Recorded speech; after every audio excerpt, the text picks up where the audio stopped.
Welcome to another episode on catalyzing radical systemic change, where it's all about discovering, mapping, and cross-pollinating what I think are the necessary building blocks towards a planetary civilization ahead.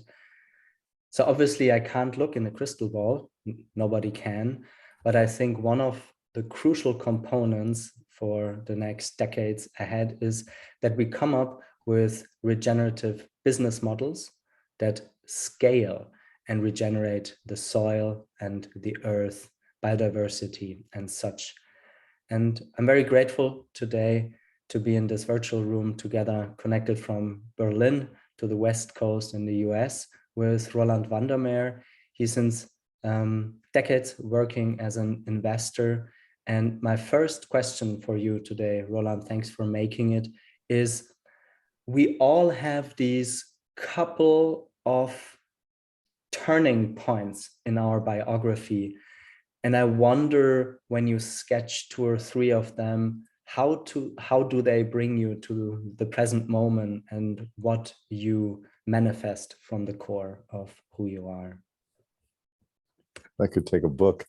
Thank you so much, Alistair. Appreciate the time and the question too.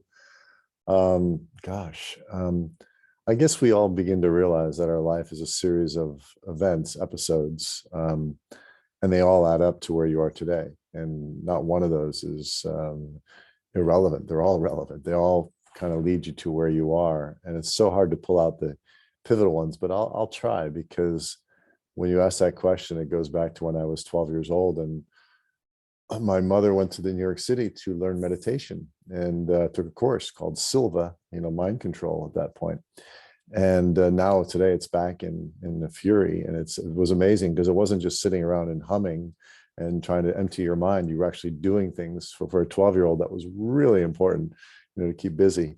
And I learned that, and I actually used it. I used it in school. I used it for athletics, and it worked. It was amazing. And you could actually tell time without seeing a clock, and things like that. Crazy stuff I remember doing with that.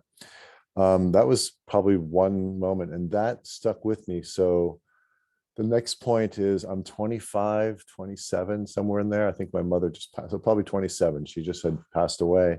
And I read Siddhartha looking for some reasons of things. And it was one of those amazing experiences saying, oh my God, look at this. Well, if this is true, if this is real, I'm not ready for this, because I still want to have the sex, the drugs, the sports, the business, and do all those things. And maybe when I'm like really old, like in my 50s, I'll do something, like spiritual kind of thing. And literally it went till then, lots of little things between then, but I don't kind of an awakening at that point. And unfortunately it was through a divorce that, it's a very difficult process that caused me to kind of break free and say, what have I done? What am I doing here? And what am I on this planet for? And then I started meeting people with that question alone. I started meeting people that sent me on this path, and very rapidly, in fact, so rapidly, it's incredible that I get to meet some of the great minds like Nassim Haramein from the Resident Science Foundation, and Greg Braden was talking, and Bruce Lipton, and just meeting all these people saying, oh my God. And when I saw there was physics behind the woo-woo, I was like, okay, I can hold on to this now because I'm an engineer. And it had to make some rational sense to my mind to hold on to it. But I had experiences without medicine or without anything left, just, traveling and finding these incredible moments, that's like, okay. And then I understood the paradigm we were living in more, because I was dealing in agriculture for the past 10 years already, knowing the issues of chemicals and how bad they are for the environment, glyphosate, and all the things that have been done to farmers, and unwittingly, all the idea of trying to grow better food, but it wasn't the right system. It was broken, and it was trying to defend itself. And almost every industry was like that. And I said, wow. And I'd been spending the last 10 or so years building firms that were doing regenerative agriculture, regenerative water systems, all that, and helping firms like Equilibrium Capital and Biological Capital and ultimately Ultra Capital, all trying to look at regenerative systems in, ag, energy, water, and waste, and project finance, because the technology was there. Paul Hawken demonstrated drawdown, all those methodologies are financeable. They have payback. But investors weren't ready to hear that because it was too much risk, they would say, or gosh, I have a legacy for my family and I can't afford to do that because the risk was there. I was like, there's no legacy unless you do this, but they couldn't hear that either. So those were the pivotal moments. And then that brought me to saying, okay, maybe there's a better way. And that I discovered in resonance physics, that the world is energy and vibration, as Tesla and Einstein were saying. And how do we work with the technologies in that realm to kind of create the future we need? And that's why I'm very optimistic about the things that are coming forward, even in spite of what's going on in the world today, and the 100-degree temperatures almost all around the world right now. So we have to really focus and open up our minds and participate now to get this done. And that's the journey for the next 10 years. If we don't do it now, I don't think there's going to be a second chance. I totally resonate with that. I wonder if it's fruitful for our audience to just at the very beginning of the podcast, move one step back before the last pivotal moment where you like started Equilibrium Biological and Ultra Capital. What were the main takeaways from quote unquote like mainstream investing? I mean, there's technology behind it, there's a certain scientific rigor behind it. What do you recommend people that aspire to become impact investors? What do they need to learn? What's the most essential? What are your main takeaways from that life phase? Yeah, it's okay. So I'll parse that question a little differently. So there was this moment in time where I left what I was doing, which was traditional venture in communication systems, and we had a pretty well-established firm, and it began to fall apart because the industry had changed, because partnership dynamics, because of ego, because of fear, all those classic things you can talk about, and they're real. They're very real. So that was the first step for me. I have to do something different because it's broken what we're doing, and what I was doing and how I was doing it. If I look back at, like, I'm not proud of some of the things I did, even though we were very successful for a good period of time. So the first step is a reckoning with yourself. Like, what am I really doing here? And what's really hard, if you have all success and you've done really well, to look at yourself, say, have I done wrong here? I played the game exactly as it was laid out and I mastered it. And what do you mean I'm doing it wrong? It's a very hard thing to come across. So unless you hit some big obstacles, it's hard to be self-reflective. And that's number one. And if you've reached that point because you are, I guess, more able to see that faster than I was able to see it, then the first step is, where do you, like you said, where do you begin to play, and how do you begin to play in this game? And many young people come to me, I want to do something good. I want to do sustainability. I want to do impact. And they come talk to me. And I know a few firms that would probably talk to them. And I usually send them to talk to those firms because they want to.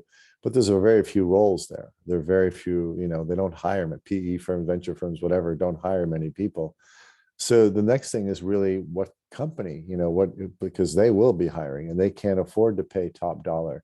They will take the chance on the young, and you can get a lot of experience there. So now, is there better, places to companies to go to versus lesser? Like, I have people coming up, I'm in blockchain and it's amazing, and we're based on Bitcoin. Like, oh, that's really good energy conservative company, kind of technology.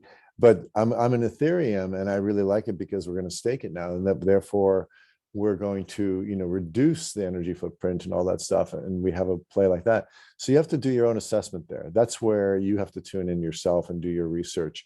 Or I'm just using blockchain as an example, a place to look at the different shifts that are happening. How do we track assets of nature? And blockchain could be a way to do that. That's what I'm referring to. How do we track carbon offsets in a better way? How do we do it? There are many companies that have came and went, and now they're coming back again because it's time. We have to hold ourselves accountable. We need standards like that. So there are various companies in those spaces, or just simply recycling systems or waste management systems that are coming out right now. And I'm seeing a lot of interesting technologies, a lot of plays that are getting some funding, for the first time, either out of Europe or out of Asia, or even in the US. Yeah, I say even in, sometimes we're laggards here, right?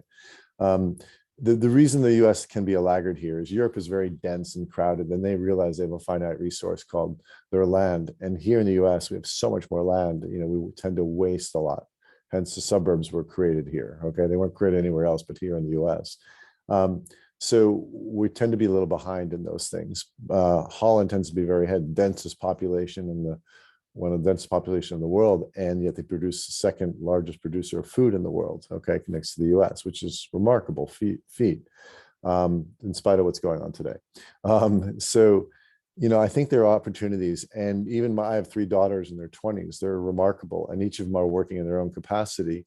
One's learning all about food and agronomy. One's actually getting her now MBA in sustainability after doing, you know, 5 years consulting, but she's a nature buff and she wants to figure out how to do an impact. And she ended up getting a full ride scholarship because of that motivation, which was remarkable to me. You know, and they all kind of find their own path. And it's amazing that there's so many paths available. So it's not about venture investing or PE. That comes later, okay, in the career usually, because you need some experience. And that's what I recommend. I'm really curious to listen into some hands-on examples of technology that excites you, that can scale and really, yeah, provide leverage for the many challenges we see ahead. Wow. Ideally, It's hard. ideally, obviously, either from your portfolio or Yeah. companies that you know very well. So I'm asking less, you know, to look just into the crystal ball, more like, you know, proper vetting, research, Yeah. maybe really they're part of your portfolio. Yeah. As you know, my quote unquote awakening, and I have a very specific definition of what that means. It realizes that there's a play much bigger than yourself and you're on a path, and the path is self-discovery. The path is, who am I? What am I doing here? Okay. And what is my mission? That to me is an awakening. Okay. And it's an asymptotic journey. You're never going to reach, you know, well, maybe you reach Christ consciousness. That's up to you, but it's an asymptotic journey to get there. And that's the beautiful part about being that. Once you have that going for you, begin to be open more and say, oh, really? Oh, and your openness just changes dramatically. And not like, that's impossible. Nothing's impossible. We know that now. Nothing's impossible. It was what was the answer to the Hitchhiker's Guide to the Galaxy, the improbable machine? What was it 42. called? That was amazing. Yeah, 42 was the answer from the 42. I'll never, supercomputer that they commissioned. exactly.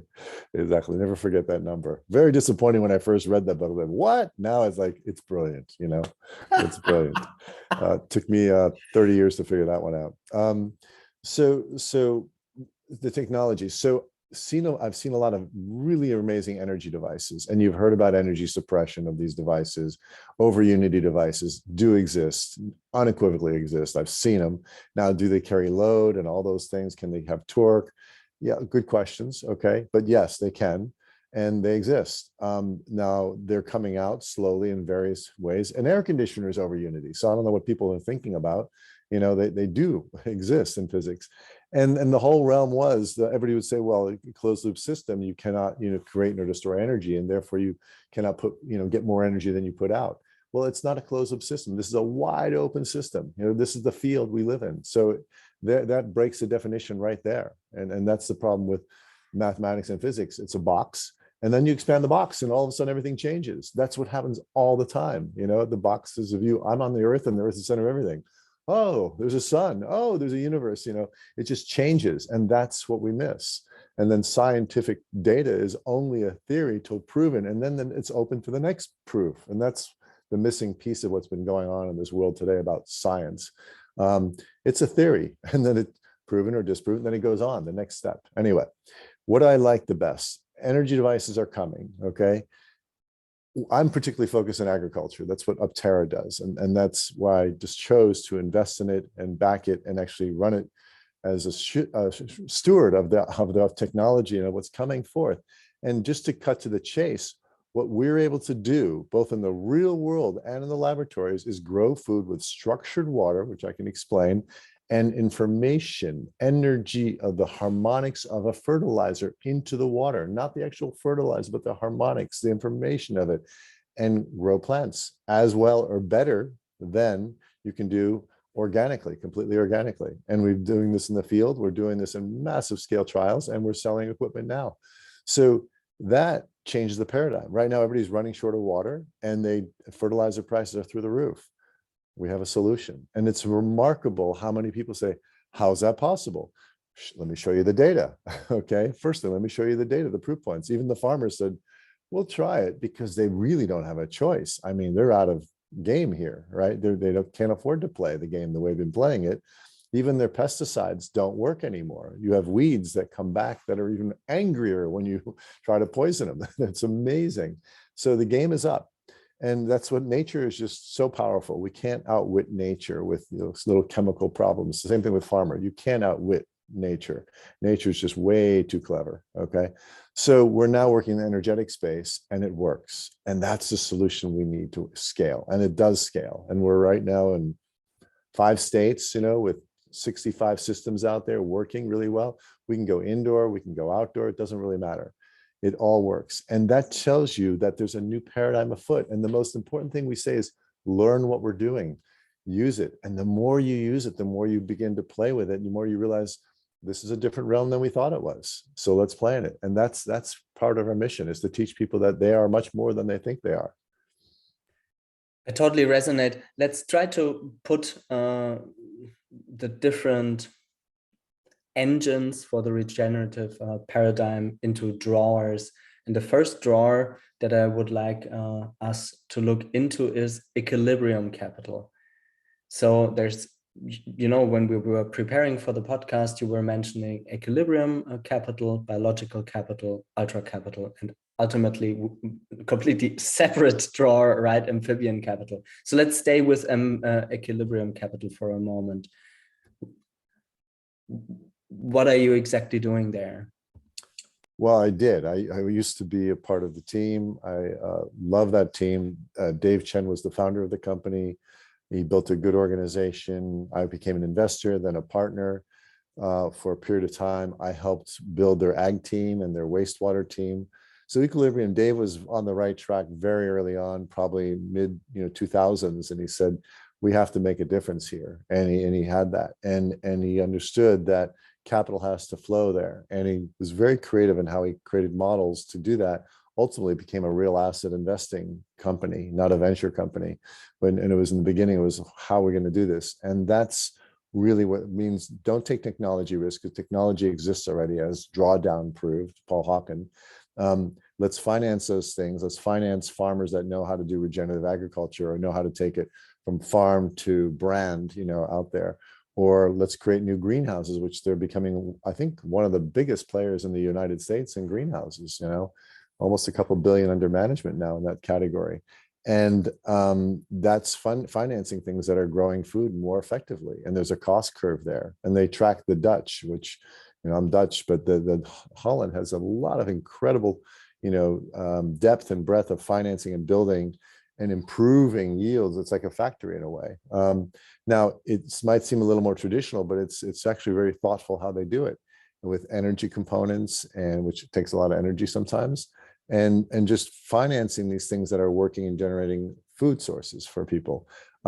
Energy is one thing we looked at. Real estate, how do you do green real estate? How do you do net zero buildings, okay, that are self-generating in a sense, and maybe put power back onto the grid kind of thing. And these are things that they were innovating. And every time there's a way to innovate enough, and they get enough capital behind it, they can start a new vehicle. Okay. And that's what Dave has done very effectively with a really stellar team. They're good people. So that was a lot of learning. And it's a little more traditional than I'm talking about resonance physics and all that, but it works. And if we had done this 20 years ago and really I thought we could raise 10, 20, 30, 50, $100 billion doing these things, because Paul Hawken was right. And yet the investors weren't there. They said, go down the hallway, talk to the 1% of the capital down the hallway, not us. We're kind of core. And now I said, you won't be talking this way in 10 years. Well, it's even later than that. And people still talk that way. They still don't understand how important this is. Otherwise, we wouldn't have the issues we're having today as much. It's slowly shifting, but not fast enough. Then maybe I leave the metaphor with the drawers, but what was the sequence in between the companies you supported from Equilibrium Capital, Biological Capital, Ultra Capital, and Aptera? What were your main takeaways? Because I sense you as a, not not following the market, but shaping the market.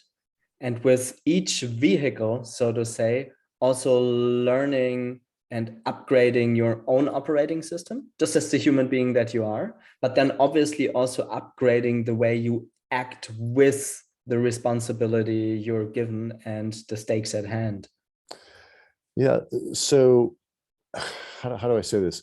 Sometimes, your destiny is handed to you. Okay. It's you're led through this. It's akin to picking up the breadcrumbs. And when you're running through the forest, Hansel and Gretel story, you're just like, oh, this one, clue.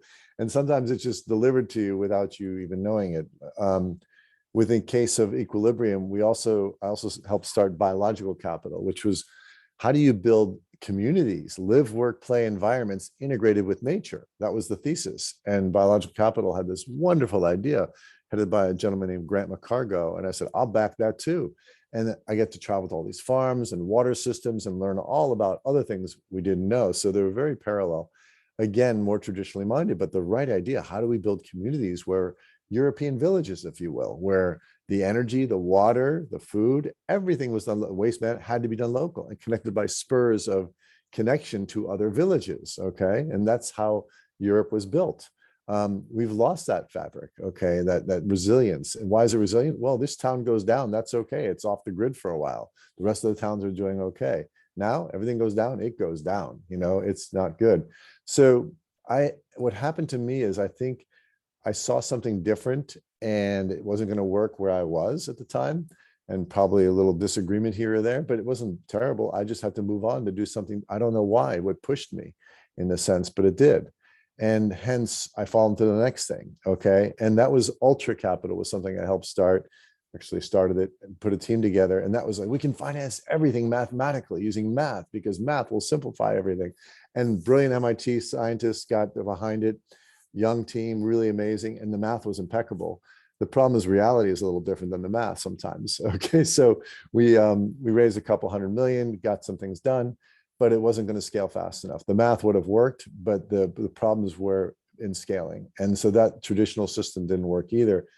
And then I thought, wow, the next thing I thought, we're not solving the problem. The earth is collapsing. And I met a gentleman who worked with Amma, one of the Ammas. This is one who's more, not the hugging Amma, but another Amma who's very much about ag and about healthcare and all that.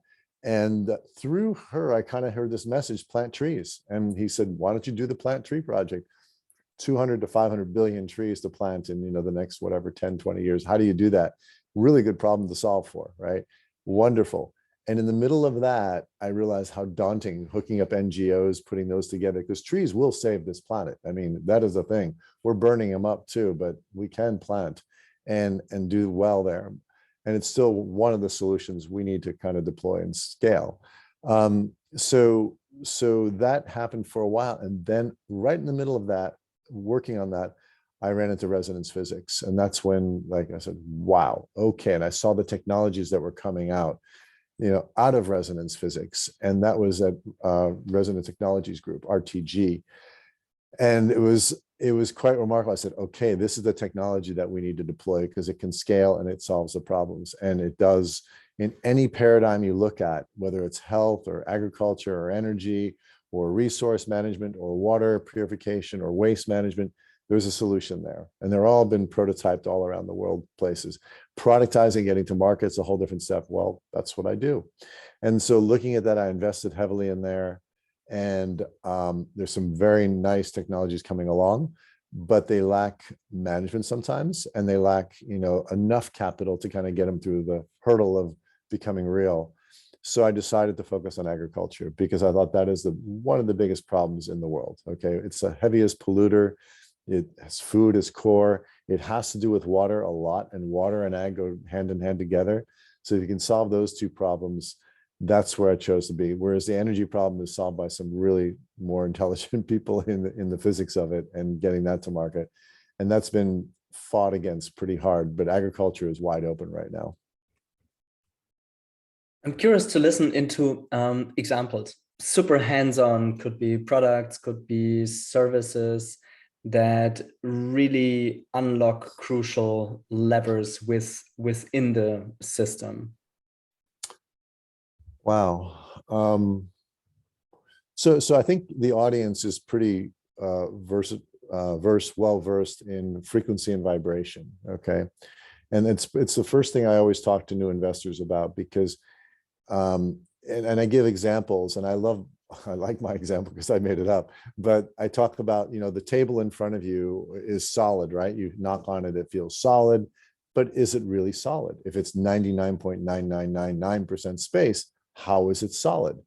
And it's a good question. People look at you like they don't have an answer. Of course, it's a rhetorical question, but what it is a frequency, it's a vibration, it's electromagnetic repulsion. Okay, these aren't really touching. If they were touching, if two atoms touch, boom, the thing blows up. They can't touch, so they're repelled. And yet my biology feels the texture. It's beautiful, it's soft, it's hard, it's all these things I get to experience in this world we live in. And I liken it to you can see a certain spectrum, the visible light spectrum. Above it and below it, you don't see it. It's there. It's full of stuff going on. You don't see it. It doesn't mean it's not there. And below it, same thing. Hearing, you only hear this much. Above it, below it. If all that noise came in, you wouldn't be able to filter it. So your biology tunes it all out and just focus on what it needs to perceive. Similar idea, okay? Not quite, but similar idea to touching and being in this realm. However, everything is constructed through frequency and vibration. Okay. And there's cymatics. If you want to look that up on YouTube, great videos on sound creates structure. Okay. Sound creates the physicality of things, the frequencies. And we're not talking necessarily Hertzian wave. We're talking longitudinal waves, all sorts of things that are going into this. So it's a little more complicated, but to manifest something from the ethereal into reality, okay, it takes this whole set of things to happen, but then it becomes substance.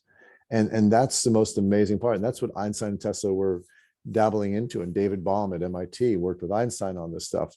As above, so below. You heard those expressions, implicate order, expletive order. Okay. You imply, you show it off. So this is all physics. I'm like, wow. So what we're learning to do is tune in to the vibration of things. Okay. And that's really what we're doing. So in our lab and in the real world, we apply structured water, by the way, is an energized form of water. You can look it up. There's a lot of people say, no, it doesn't exist. It does exist. It's a fourth state of water, if you will. It has some very unique property, but highly energized, and your body loves it. And your brain is structured water and cells are structured water. It has higher charge. The more charge you have, the more you ward off anything, viruses, cancers, whatever. Less charge, you're more vulnerable, right? So you want high charge.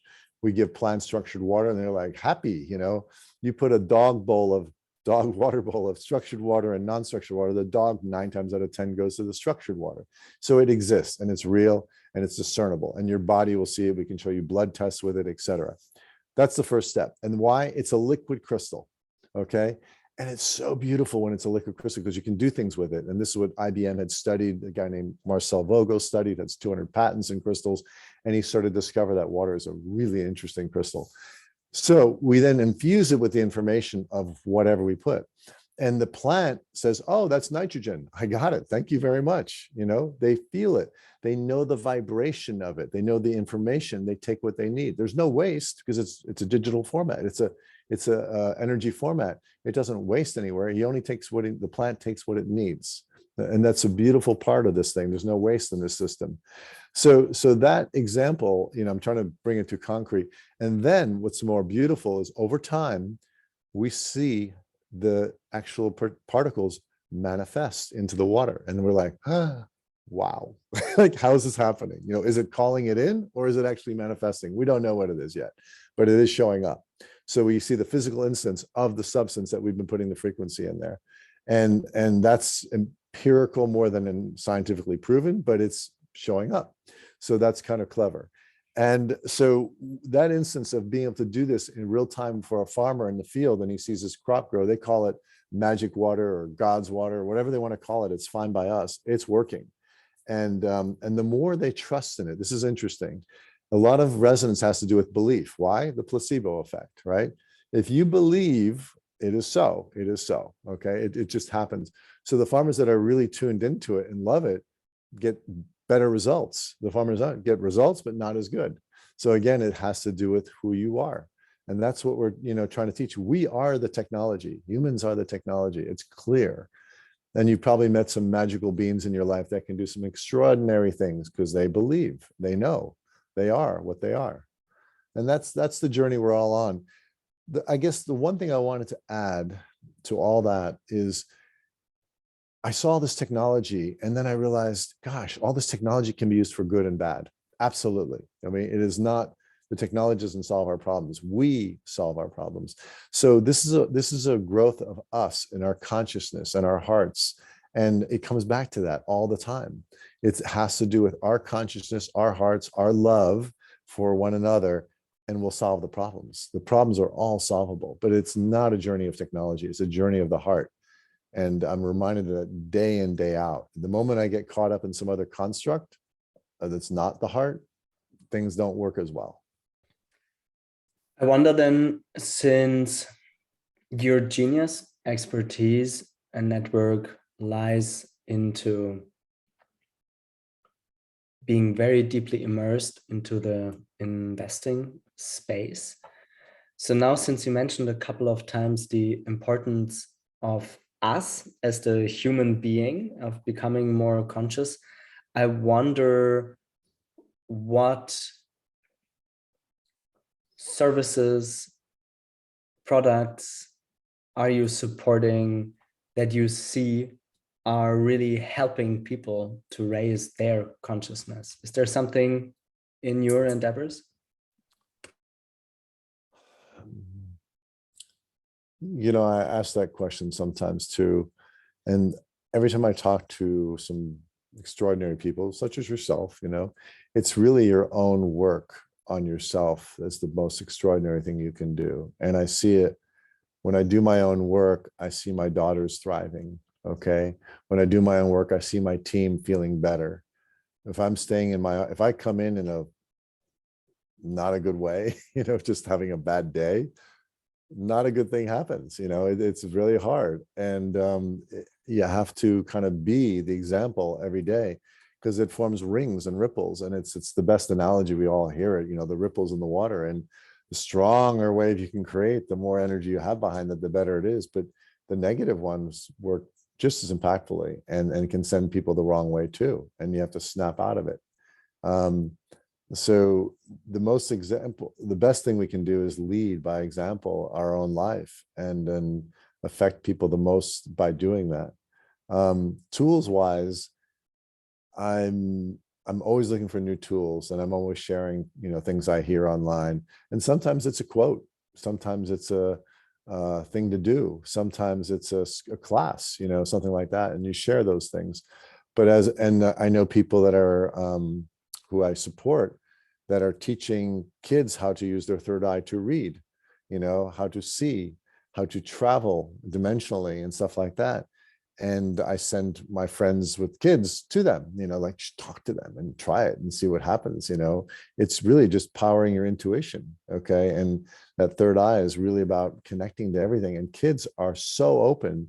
Within days, a couple of days, they're reading, they're seeing pictures without opening their eyes, you know, blindfolded. And that's days. For us, we're a little older, it's a little harder, you know, we're just a little more blocked because we believe we can't, but they don't have that belief at all. They're told they can, so they do. So I think that's a little bit like a pivotal moment in our conversation. So I will try to spice up a little bit. Is with all the efforts that I see in my 15 years of a career, but I grew up in an activist family. So I pretty much grew up through the umbilical cord with the whole systemic change piece. I see most of the endeavors geared towards the systems piece, like, you know, like you mentioned, for example, agriculture and water, drastically important. But I'm also asking myself how systematically then, like, transforming culture or transforming the individual could be supported through like a vetting, due diligence, and investing process from somebody like you.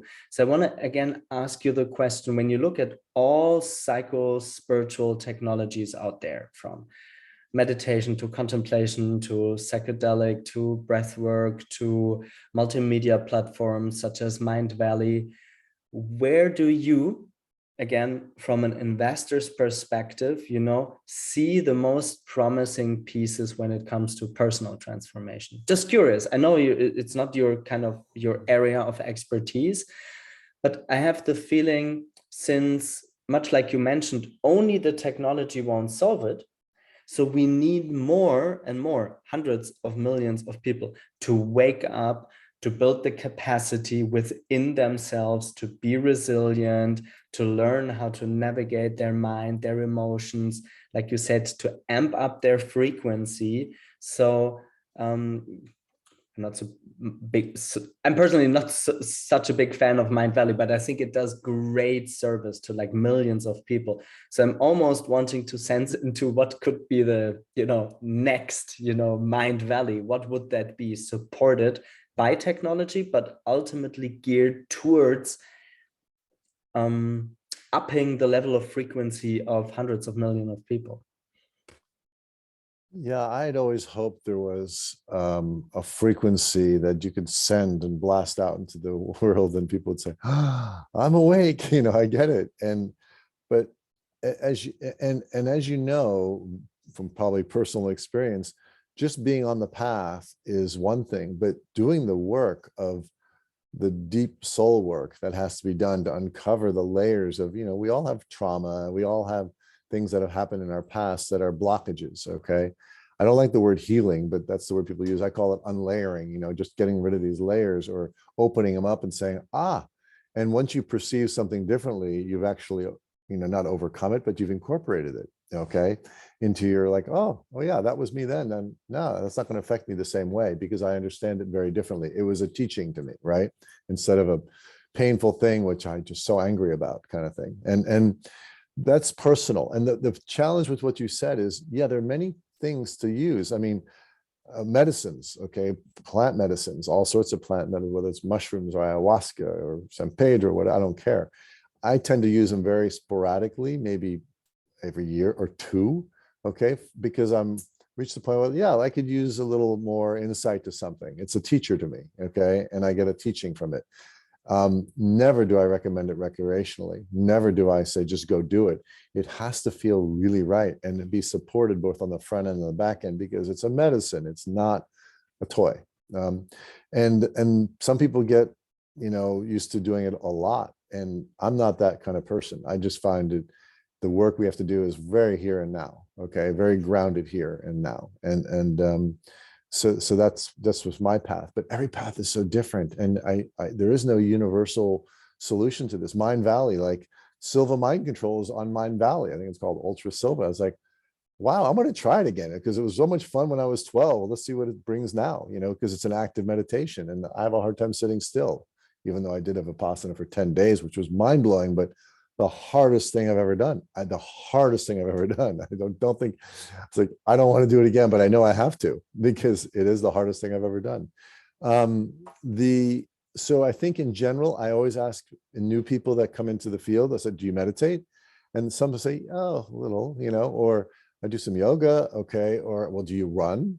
Do you play a musical instrument? That's a form of meditation. What gets you into your flow state? And you could be an athlete. Okay. Or I used to say doing like standardized tests, SATs, I would be in a flow state. I love those things. I always did well on them. Why? I just looked forward to it. It was a fun game to me. And I was in flow. By the time it was over, it's like, really? That's all? And 3 hours later go by. So you can find your flow state in anything. And once you identify that, whether it's dance even, that's what people like dancing, because it's a beautiful way to get to a flow state. Or a whirling dervish, kind of thing. So I think every path is different.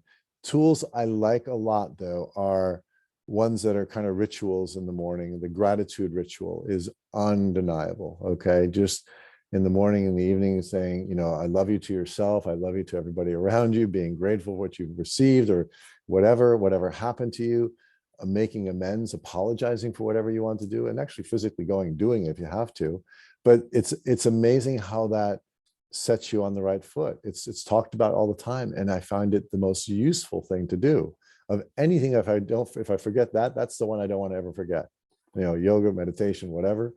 That one, can't stop that doing that one.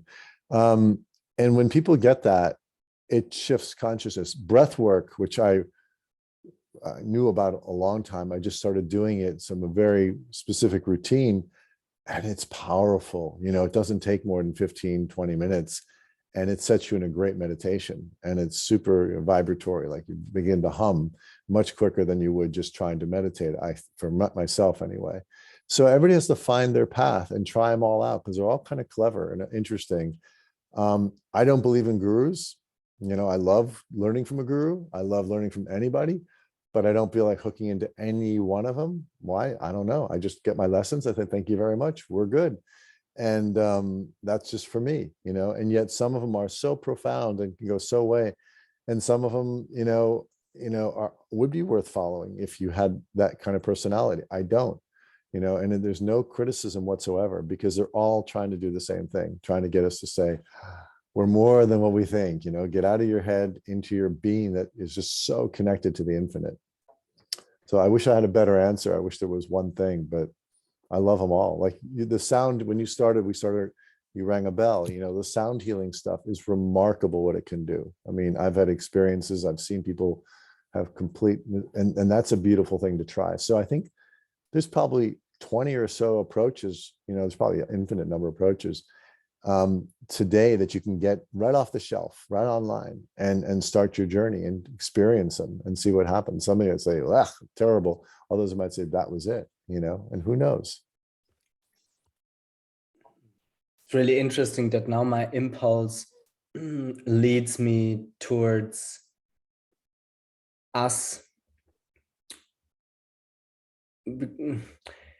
I've never done this in any of my podcasts, but for whatever reason it comes up.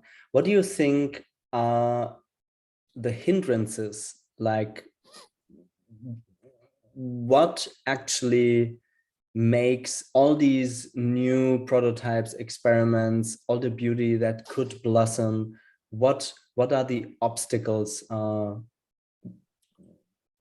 need to be removed for, let's say, more of the regenerative paradigm to flourish? Is it just access to capital? Is it scientism instead of really scrutiny with a scientific approach? Is it the power structures? Is it the vested interests? I mean, it's all of them, but nevertheless, I have the feeling, for the first time ever in my podcast, I want to, at least acknowledge that these forces are there, and then tune into what are most likely the Trojan horses, that we need to support to then create the next layer of the system that makes the old system obsolete. In my personal opinion, I think this will need like multiple decades, maybe even multiple generations. But I see almost like opposing forces at play. And I perceive, since I really grew up like in like permaculture and super, let's say, alternative. So I always had this feeling we're at a collective inflection point. And this now backed by science, where we see the old system crumbling, and then those with the vested interest in the old system seem to like try and hold it, whereas we all know already from physics, right? It's impossible, right? It can't continue like we did in the last, let's say, couple of 100 years. Yeah, so curious to have you explore together with me some of the obstacles and where you see possible levers to, putting the blockages away. Yeah, you said a lot there, so I'll try to parse it a little bit. The most important thing is the generations. This is not a generational problem. This is going to happen in the next 20, 30 years, because this planet will have us off the planet very soon. Okay. I can tell you, by water, by soil, by poisons and everything, we don't have that much time. Okay. It's happening. And the forces of economic control that are very robust, and you can go into all that conspiracy stuff. It's not theory, it's really conspiracy stuff. It's real, and there's an agenda afoot, okay, about control. And the belief system, and I'm not faulting it because it's part of us, right? The belief system is, we have too many people on this planet. All right. And what do you do when you absolutely can scientifically prove we have too many people on this planet? If everybody in India and China live the way I do, there's no way. There's no way we can support it. So they're right. It's game over. So we have to do something. Their belief is we have to shut down the population and regroup it back under 1 billion people, and then we have a chance. That is a very painful exercise, and we've been experiencing what that meant, okay, now, and we'll continue to. So, and I'll leave that alone for your listeners to figure out. But in essence, we don't have much more time. And I say this next decade is the most pivotal right now. So what is the hardest part?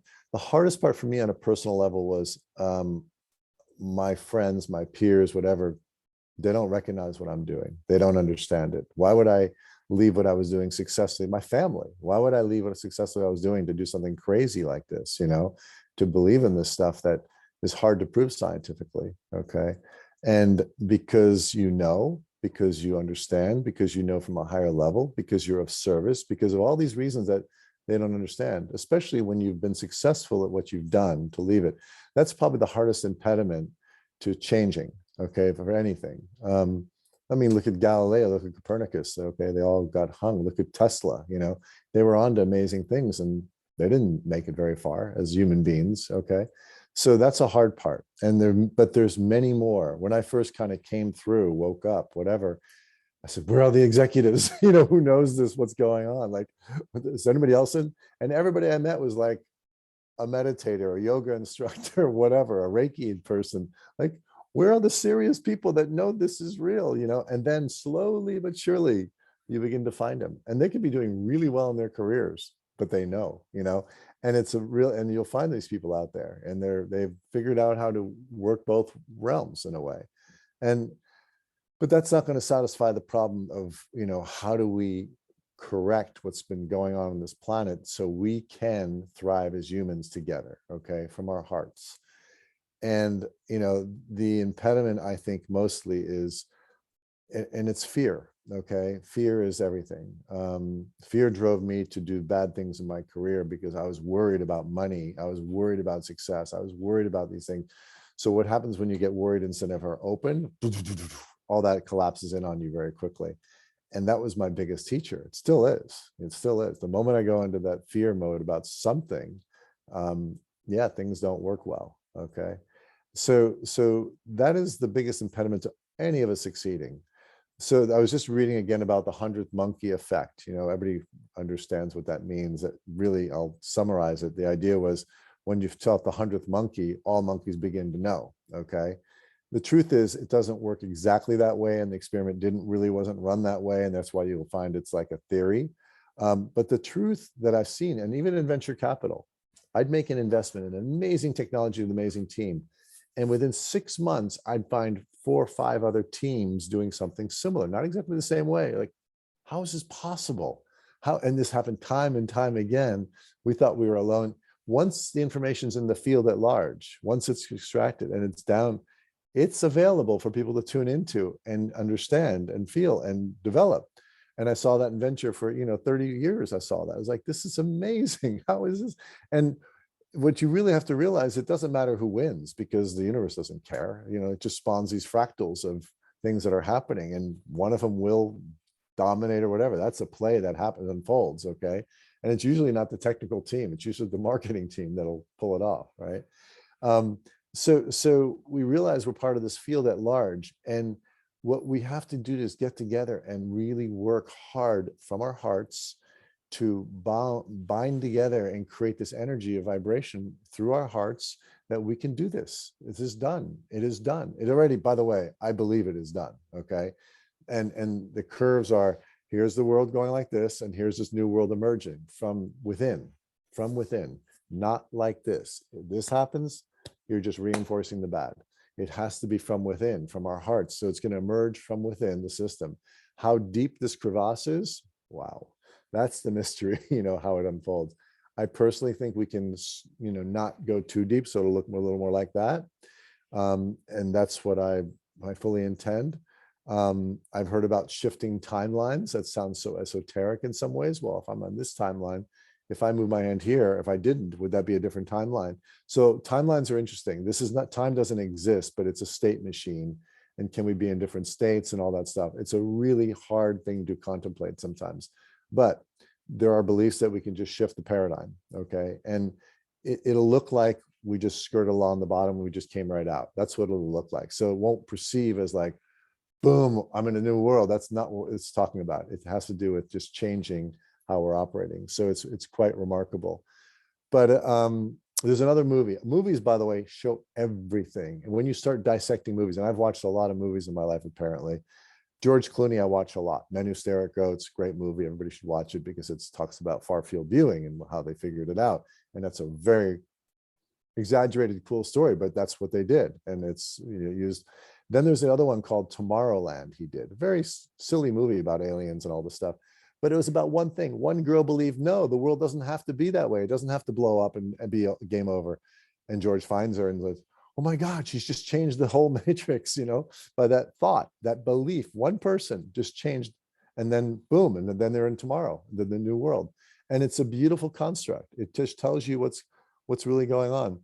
The other, and I'll cite these movies because they're just so brilliant. Anthony Hopkins, I just watched a TikTok, not that I watch TikTok, but he says, you cannot use your rational mind to understand this. You have to use the irrational mind because it's not rational what we're going to go through, you know. And what he's talking about is intuition. Is that rational? No, it's real, but is it rational? No. Okay, people don't understand what it means. It's connected to the field. We're connected. We're quantumly connected. That's why we met, because we're connected. And we have some beliefs, and it put us together, you and me, Alistair, right? Mother and daughter, twins, whatever, they're connected. Everybody's connected. If you tune into it, you can really figure that out. The other one is a beautiful movie, and I just gave a couple people this example, Shakespeare in Love, Gwyneth Paltrow, silly movie, really beautiful in some ways. But they say something really, 3 times in the movie it comes out, and it was like a message to me. And all hell's breaking loose, nothing's going to work out, people are going to die, whatever. And then it'll work out, don't worry. How do you know? I don't, how? It's a mystery. Is the answer. And they do it, it's a mystery. And sure enough, the next scene, boom, boom, boom, things change, and all of a sudden things work out. So having that faith and that belief that it'll work out regardless is essential. And that's part of our journey here, having faith and trust. It's such a beautiful thing. And therefore, I don't think there's any one thing that's going to resolve, you know, us, but it's a combination of things at many levels. The game is being played at so many levels. It has to be a combination, and every one thing can help, but not one thing does it. So I feel that we're now like kind of at the end of our dialogue. What gets you most excited? What fuels you with hope?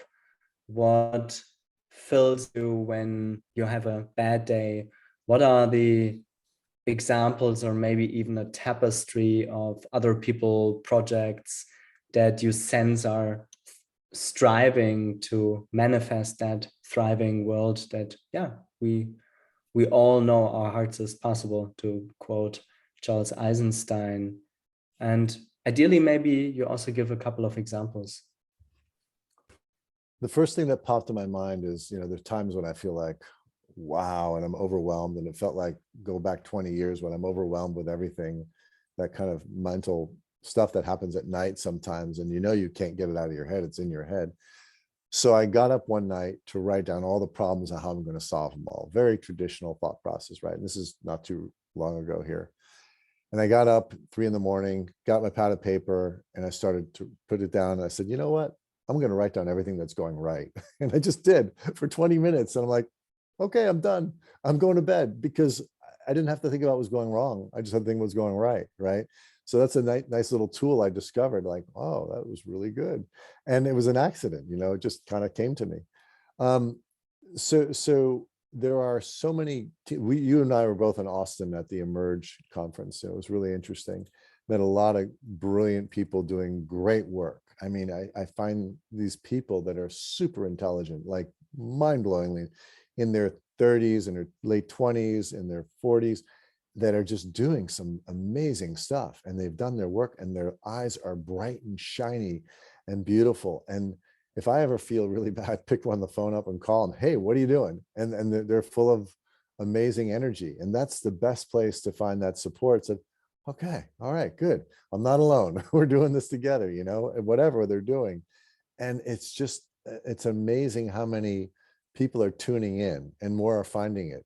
And I remember, I think you and I went to the same evening event one day, and there was this guy there who didn't really belong there, and he was an accountant. I said, "What are you doing here?" He goes, "I don't know. I heard it was a good party." You know, like, okay, I sat down. So what are you doing again? And he started telling me he's accounting, but people are different. And I said, I said, obviously you're here to talk to me. So I started filling him up, and his eyes were like this big. And he was like, okay, I'm going to do some work on that. That sounds really good. Something I could use, you know, kind of thing. And it was just beautiful. And it would just happen like that. So people are coming into the fold all the time. And when you can give them a little nugget of information and they bite onto it and they on their path, that's beautiful. And that's what we have to do. Spawn each other to keep on creating, keep on thinking, and keep on being in flow. So maybe the very last question today, I don't know, you know, often I don't know what my last question is, but in this podcast, I'm mainly doing it because I've usually podcasts focus on one quote unquote vertical. You know, there might be podcasts that dive very deep into the rabbit hole of personal development, or very deep into investing, or very deep into psychedelics. I actually think that at the inflection point we are collectively, we need all these different building blocks, from the systems piece to cultural transformation and the individual transformation. If I were to ask you subjectively, besides, like, let's say, your area of expertise and field where you are in, what do you think are those building blocks that are the most necessary, and also how they click together to, yeah, let's say, enable that shift that we all, yeah, sense is necessary. And I also find it interesting that I personally, I really think we do not know how much time we have left, right? I agree, you know, in terms of um, even now mainstream scientists saying, you know, this most likely is the most crucial decade for like many hundreds of years, if not thousands of years. So we are in very dire times. So again, what are the building blocks that need to, you know, click together to unlock the collective potential? Yeah. So again, I'm going to summarize saying this is not a technology problem. Okay. The technology is there. The moment we unlock ourselves, the technology is there. And I've watched people meditate on a dirty glass of water, turn it clean. Okay. That's like, what does that tell you? Okay. We could change this whole thing very quickly. The earth's ready for it. We're not. So in a way, you're right that we have more time if we collectively do something. But it's really unlocking us and knowing this is possible. The technology is a demonstration to show that it is not as you perceive it. Okay, this world is different than you perceive. Okay, and that's the most important thing that I keep on reminding people is like, you realize who you are, what you are. You're a divine being. You're a creator. Okay, you have the power within you to do this. And once we can recognize that, we can do it. And sometimes we need to see the technology or proof points in ourselves to believe what we are. And that is the unlocking that's necessary. The technology, we have the agriculture. I know other people have the energy. I know other people who have this. It's all there waiting. They're just waiting. But they know if they come out too early, they get pushed down. So it's about us. And therefore, the game is afoot to wake us up. And the other side knows that too. So it's a beautiful game we're playing here. Wake up, you know, like to what we are. And that is core.